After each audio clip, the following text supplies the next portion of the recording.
ক্ষমতাচ্যুত প্রধানমন্ত্রী শেখ হাসিনার বেসরকারি শিল্প ও বিনিয়োগ বিষয়ক সাবেক উপদেষ্টা সালমান এফ রহমানের বিরুদ্ধে দুর্নীতি মামলায় বড় ধরনের পদক্ষেপ নিয়েছে আদালত। দুদকের আবেদনের পরিপ্রেক্ষিতে ঢাকার মেট্রোপলিটন সিনিয়র স্পেশাল জজ মো.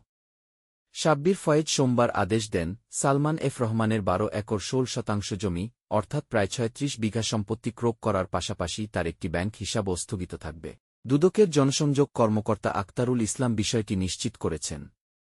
তদন্ত কর্মকর্তা সাজ্জাদ হোসেন তার আবেদনে উল্লেখ করেন, সালমান এফ রহমানসহ ৩০ জন আসামি ক্ষমতার অপব্যবহার, প্রতারণা, জালিয়াতি এবং সন্দেহজনক আর্থিক লেনদেনের মাধ্যমে প্রায় ১,০০০ কোটি টাকা বিনিয়োগকারীদের কাছ থেকে উত্তোলন করেছেন।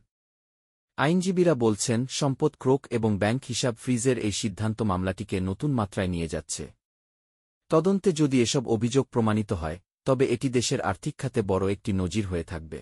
এ ঘটনায় রাজনৈতিক অঙ্গনেও তৈরি হয়েছে ব্যাপক আলোচনার ঝড়। অনেকেই মনে করছেন, এটি চলমান দুর্নীতি দমন অভিযানকে আরও শক্তিশালী ও দৃশ্যমান করে তুলেছে। এখন সবার নজর তদন্তের পরবর্তী ধাপের দিকে।